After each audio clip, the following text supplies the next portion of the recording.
आर recording studio की शानदार प्रस्तुति।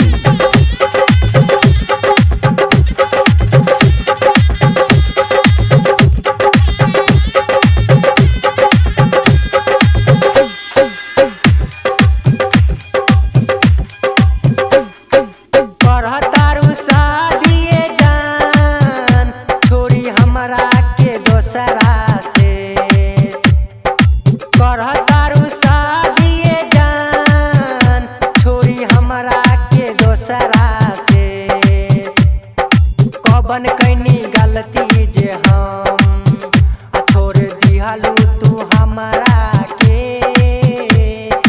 कबन कैनी गलती जे हम छोड़ दिहलू तू हमरा के। करतारू शादी जान छोड़ी हमरा के दोसरा से।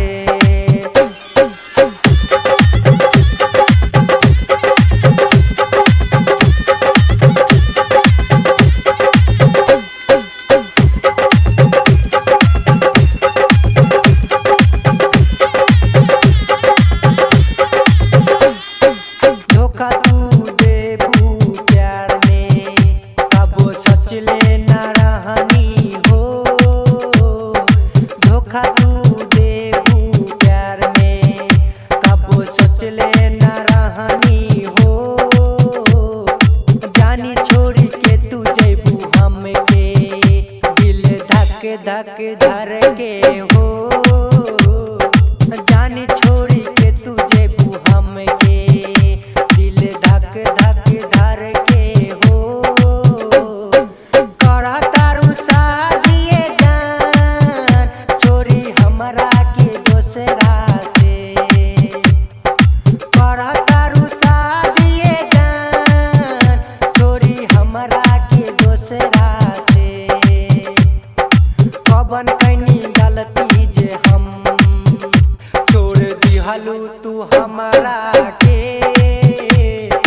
कबन कैनी गलती जे हम छोड़ दिहलू तू हमरा के।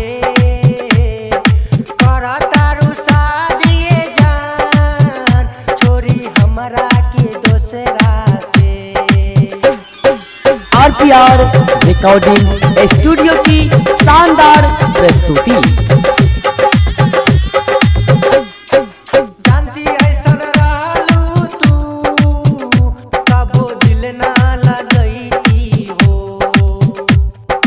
जानती ऐसन रहलू तू कबो दिल ना लगैती हो। इहे सोची सोची हमरो गिरे अखियाँ से आंसू हो।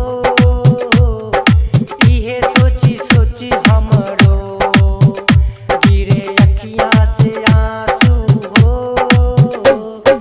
करतारू शादी जान छोड़ी हमरा के दोसरा से।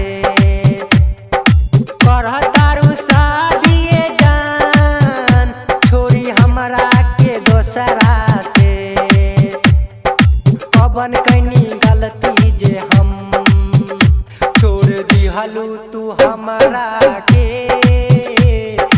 कबन कैनी गलती जे हम छोड़ दिहलू तू हमरा के।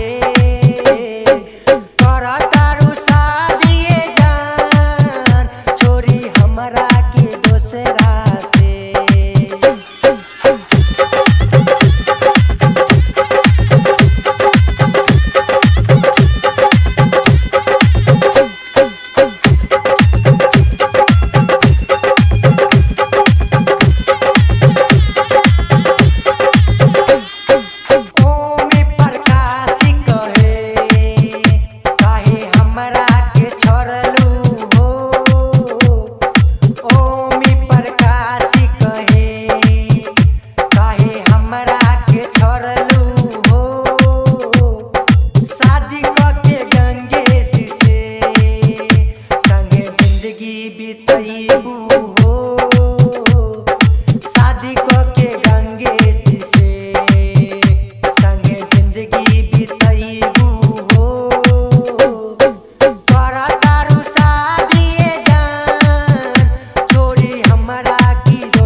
RPR रिकॉर्डिंग स्टूडियो सर्दी सुंदरपुर।